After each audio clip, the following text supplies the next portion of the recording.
Olá, começa agora mais um Conexão Legislativa e no programa de hoje nós vamos falar sobre segurança alimentar. E para explicar melhor essa temática, eu recebo a professora Maria Rita Marques, que é coordenadora do Centro de Ciência e Tecnologia em Soberania e Segurança Alimentar e Nutricional da Unesp. Professora Maria Rita, seja muito bem-vinda ao nosso programa e muito obrigada por aceitar o nosso convite. Eu quem agradece a acolhida, o convite, o interesse pelo tema, né? Que é um tema muito relevante, de interesse nacional, global, né? Muito obrigada, Amanda. Recentemente foi realizado na Alesp um ato solene, né, que trouxe esse tema da segurança alimentar. E para começar esse nosso bate-papo, professora, eu gostaria que a senhora explicasse para quem está nos acompanhando o que é a segurança alimentar. A segurança alimentar, a gente pode dizer que é um direito social coletivamente conquistado pelos povos, né? Começa já desde a Primeira Guerra Mundial, a Segunda Guerra, todos os enfrentamentos da humanidade em relação à garantia do alimento. Hoje, o que a gente estabelece como segurança alimentar e nutricional? É o direito, né, de cada pessoa de ter acesso ao alimento, acesso no sentido de condições para adquirir o alimento, né? Físicas e financeiras, disponibilidade, alimento de qualidade disponível para todas as pessoas, em quantidade suficiente, com condições sanitárias, biológicas adequadas, né? Para todas as pessoas, né? Sem comprometer outras necessidades e que promovam saúde e bem-estar da pessoa e também que preserve as questões do meio ambiente. Esse é um conceito que a gente vem trabalhando e vem construindo, né, mundialmente, e agora, em 2020, pensando até no nosso momento histórico que a gente está vivendo, pensando em toda a discussão que ocorreu em torno dos objetivos do desenvolvimento sustentável, né? As dimensões que eu falei para vocês de acesso, disponibilidade, né? Uso biológico para dar a saúde para as pessoas, e que isso seja constante, permanente, né? Todas essas três dimensões, então formam quatro dimensões, acrescenta-se mais duas, que é a questão da sustentabilidade. Então, para que se obtenha o alimento em quantidade suficiente para todas as pessoas e de qualidade, esse processo tem que ser sustentável. E um outro elemento muito importante é a agência, né? A agência que coloca para a gente a condição de agir, de fazer, de defender o direito, de interagir socialmente, tanto do indivíduo quanto do comunitário, tanto do grupo, né? Que se consiga a equidade e a distribuição dos recursos do planeta. Acho que isso é desculpa, que se resume à segurança alimentar e nutricional, que eu poderia A dizer senhora, comida boa no prato, para todo mundo. A senhora explicou muito bem esse conceito de segurança alimentar e citou, né, essa questão de que as pessoas precisam ter recursos, né, para acessar esses alimentos, como a senhora falou agora no final, ter comida boa no prato. Qual é a avaliação que a senhora faz dos impactos que a pandemia pode trazer no quesito de segurança alimentar, já que a gente, né, está falando de um momento que tem muitos impactos para a vida das pessoas, né? Tem essa questão sanitária, tem também a questão econômica. Algumas pessoas, infelizmente, acabam perdendo a renda e a gente sabe que isso tem um impacto também na alimentação, né, professora?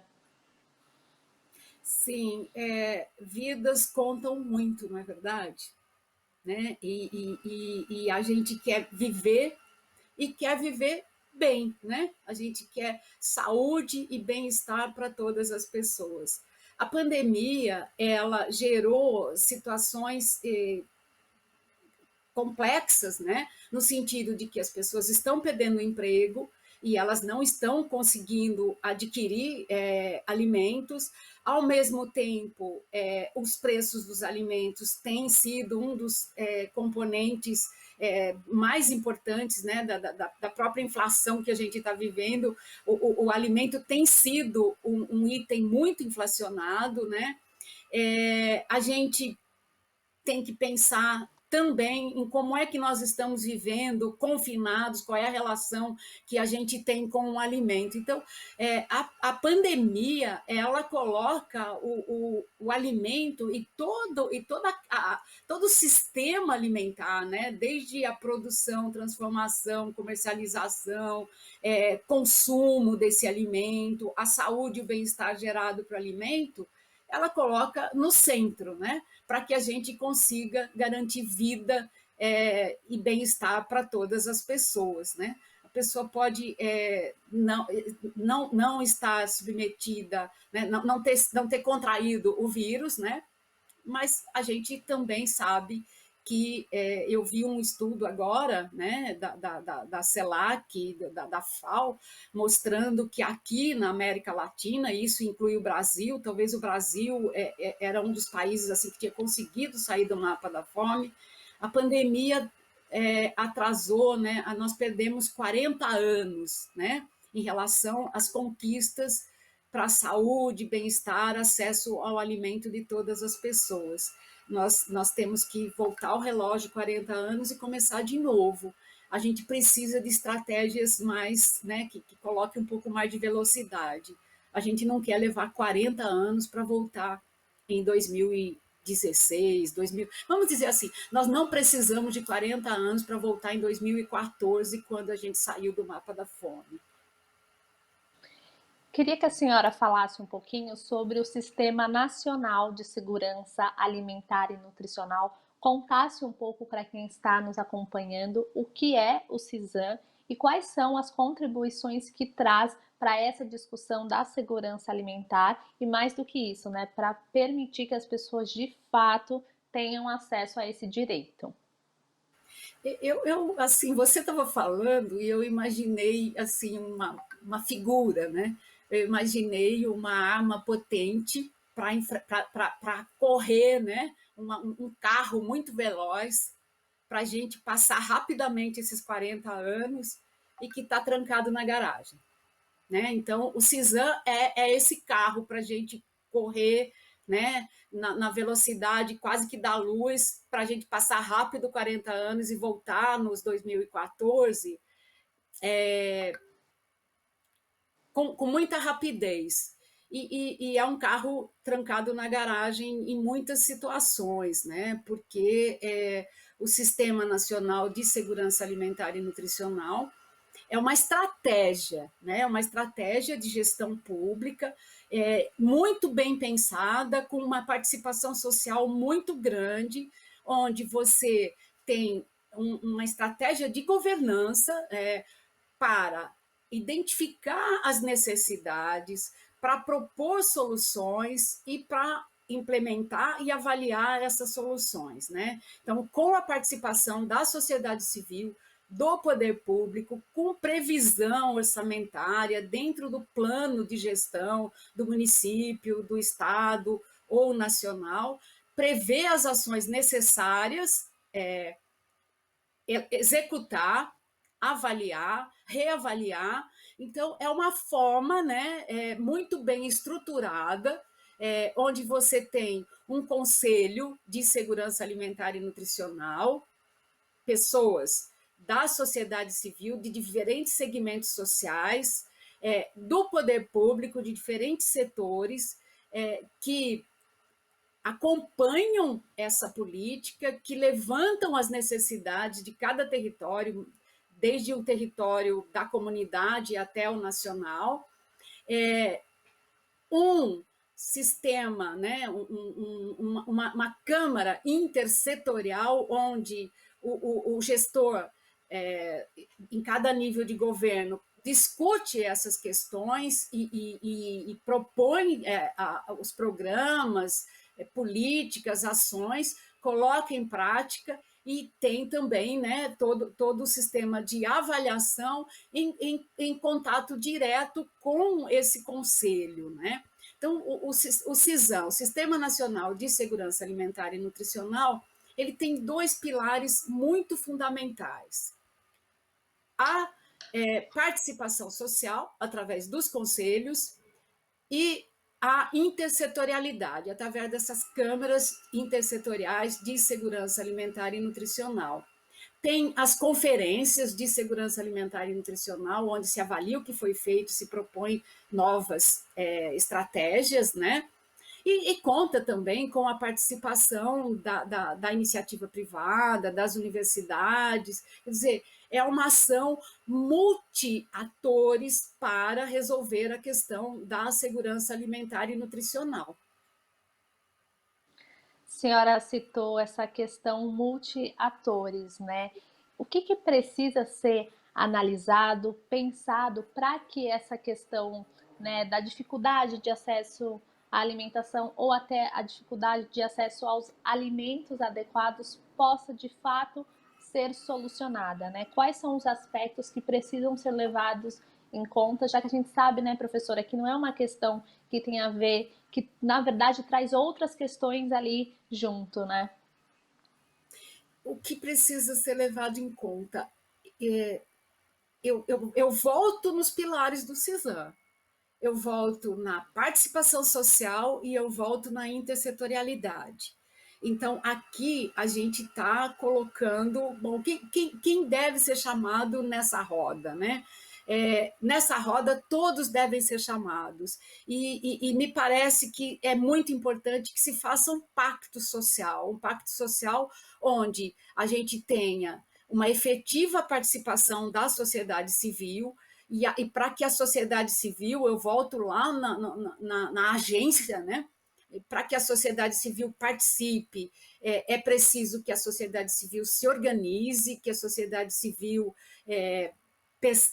avalie as suas necessidades e paute o poder público, né? E é preciso intersetorialidade, é preciso uma vontade política do gestor público, em qualquer nível de governo, de chamar todos os setores do governo para discutir essas ações que são intersetoriais. Né? Então, o que é preciso, eu penso que é a sociedade civil fazer a parte dela para garantir essa participação efetiva, né? E para isso é preciso organizar, é preciso exigir, e o poder público ter esse olhar mais inovador, eu diria, para muitos, de fazer de fato uma gestão intersetorial. Professora, para que as pessoas que estão nos acompanhando possam entender melhor e até, né, perceber que é uma questão que está próxima delas, quais são os prejuízos que a insegurança alimentar traz para a nossa sociedade? Bom, vamos pensar em um país como o Brasil. Né? A gente tem muitas realidades aqui, né? São muitos países dentro de um mesmo país, né? E a insegurança alimentar, eu acho que tem um dado que nos ajuda muito a refletir sobre isso. Tem uma plataforma americana que avalia a doença no mundo, né? O que está matando as pessoas do mundo. Né? Então, o que é que mata mais as pessoas no mundo? A gente tem causas crônicas, diabetes, hipertensão, obesidade, e a gente ainda tem mortalidade infantil, mortalidade materna. São essas as questões que nos colocam, que reduzem o nosso tempo de vida e reduzem também a nossa capacidade de viver bem, né? Causam doenças. E essa plataforma, ela mostra para gente que 50% da humanidade está exposta a um fator de risco, né? O que é que causa essas doenças? 50% da humanidade está exposta ao fator de risco alimentar. Então, muitas mortes, muita doença poderia ser evitada se 50% das pessoas do nosso planeta comessem melhor. Bom, tá.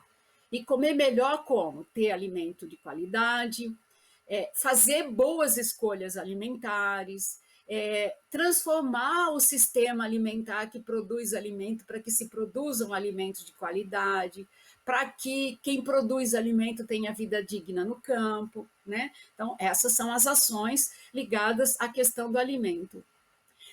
Também temos outros, não seria a outra metade, mas essas metades se misturam, mas a gente tem 50% da humanidade exposta a fatores de risco como saneamento básico, acesso à água, moradia de qualidade. Então, percebe a importância do que a gente está falando? Né? Pensar numa ação de segurança alimentar e nutricional é atender muitas necessidades, né? Muitas necessidades que a gente está falando ali no escopo global, mas nós podemos falar lá da comunidade, podemos falar lá do território. E uma coisa muito concreta que eu vejo, né? E já que a gente está aqui na Câmara Legislativa, e acredito que em algum momento, se não o deputado, o assessor dele possa nos ouvir, nós temos duas medidas muito fundamentais para o estado de São Paulo e que já teve uma participação muito grande da sociedade civil, já teve uma ação muito importante da Câmara Intersetorial de Segurança Alimentar e Nutricional do estado de São Paulo, que ficou parado ali desde 2018 e que é hora da gente retomar. Nós temos um Conselho de Segurança Alimentar e Nutricional que vai ser empossado agora, né, depois de um tempo de vacância, e nós temos um plano de segurança alimentar e nutricional que foi aprovado em 2018. Nós não temos ainda uma lei, uma política estadual de segurança alimentar e nutricional que costure todas essas ações numa lei, né? Que garanta que o plano seja cumprido, que garanta os critérios para a elaboração desse plano. Então, concretamente, o que eu vejo, né, aqui e convido os deputados a nos ajudarem como sociedade civil, Fórum de Segurança Alimentar, as comissões regionais de segurança alimentar, a Rede SANS, que eu participo, o Intersan, né? O que a gente percebe como necessidade? Que o plano de segurança alimentar e nutricional que foi elaborado lá atrás seja revisto, que a gente veja o que foi feito nesse plano, e que a gente coloque em prática os compromissos que já foram assumidos nesse plano, que a gente faça uma revisão desse plano e que a gente, de fato, crie uma lei que garanta tudo isso, né?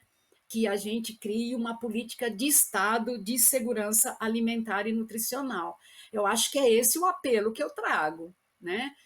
De participação da sociedade civil e do poder público e A principalmente senhora, do legislativo.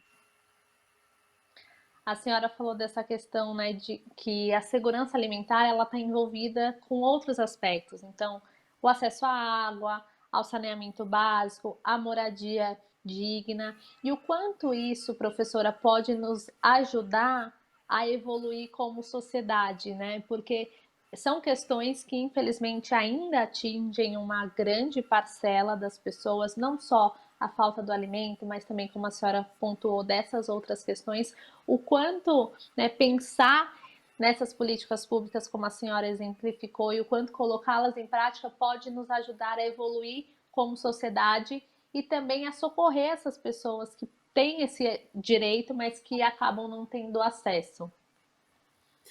Eu fiquei pensando um pouco, Amanda, em relação a isso, né? Por que que a fome persiste ainda? Eu não tenho uma resposta muito clara, mas o que que me parece? Me parece que a fome, ela fere demais, né, a nossa condição humana. Fere tanto que alguns não conseguem, têm dificuldade para olhar de frente para ela e para acabar com ela, né? Então, acho que a nossa condição humana, como você mesmo vem colocando ali, né? O que fazer? É, é muito importante que a gente olhe de frente para esses problemas, né? É muito importante que a gente olhe de frente para a fome e para pensar junto uma solução para ela. Né? Ter coragem de olhar para a fome, ter coragem de se ver nesse ser humano que passa fome. Né? Acho que, às vezes, quando o problema nos afeta tanto, o nosso inconsciente coloca meio escondido. Né? E essa é uma questão. A outra é pensar que todos estamos em insegurança alimentar se a gente continuar cultivando a terra da forma que a gente vem cultivando, acabando com a nossa biodiversidade, modificando os nossos ambientes e gerando mudanças climáticas, gerando, por que não, pandemias, né? Se a gente não mudar drasticamente a nossa forma de viver no planeta e de se relacionar com o planeta, nós teremos problema. Professora, a senhora citou essa questão do meio ambiente, que tem uma grande relação com a alimentação, né? Então, eu gostaria que a senhora explicasse um pouco para quem está nos acompanhando qual é a importância de cultivar o meio ambiente e de que forma isso pode ajudar nessa questão do combate à fome, como a senhora citou. Eu penso que nós estamos vivendo um momento de tomada de consciência que nós fazemos parte desse planeta, que nós fazemos parte do universo e que não é como já se pensou, o universo está a serviço do homem, a Terra está a serviço do homem, né? Acho que a gente tem aprendido bastante, inclusive, com outros povos aqui do Sul, né? A cultura latino-americana, dos nativos africanas, né? Dessa relação que a gente tem que ter com a terra. E o nosso atual modelo econômico, e que isso não somos só nós aqui dizendo, olha, vocês precisam prestar atenção para isso, né? É, as agências internacionais, as pessoas que estão assim decidindo muito mais, num nível muito mais elevado, né? Vamos pensar ali nos próprios objetivos do desenvolvimento sustentável, né? E o quanto que a palavra sustentabilidade tem ocupado as pautas, né? Nós estamos percebendo que a forma como se tem utilizado os recursos do planeta, ela é insustentável, tá? Mas aí nós estamos falando de modelo econômico que precisa ser modificado. Mas e como é que a gente processa isso, né? Para não ficar só no discurso. Produzindo políticas nacionais que privilegiem, por exemplo, ações na agricultura familiar, que privilegiem formas de utilizar os recursos mais responsáveis, produzindo políticas no âmbito do Estado para que também se tenha responsabilidade na utilização dos recursos e que se tenha equidade no uso desses recursos, que produz grandes quantidades, mas também aquele que produz pequenas quantidades, pensando na gestão municipal, pensando na nossa comunidade e, por fim, decidindo o que é que a gente coloca no prato. Se a gente decide bem o que é que a gente coloca no prato, a gente modifica quem está tomando decisão lá no global. Né? Então, é Professora por Maria aí. Rita, professora, quero agradecer a participação e por trazer para o nosso público essa temática que é tão relevante, está tão próxima de todos no dia a dia, mas que às vezes as pessoas podem ter até uma dificuldade em entender. Então, muito importante a participação da senhora, justamente para trazer essa reflexão e também permitir esse entendimento. Já aproveita e deixa aqui o convite aberto para outras oportunidades, porque é uma temática que, como a senhora exemplificou ao longo do programa, tem vários fatores envolvidos. Então, vou convidar a senhora mais vezes para trazer essa temática aqui para a nossa TV. Eu agradeço muitíssimo. Eu terminaria falando, né, de tudo que a gente conversou. Segurança alimentar e nutricional é comida boa no prato. E como dizem, né, os idealizadores do banquetaço e o Caetano Veloso, gente foi feita para brilhar, né? Então eu acho que é isso. Muito obrigada. Estamos à disposição para voltar ao assunto.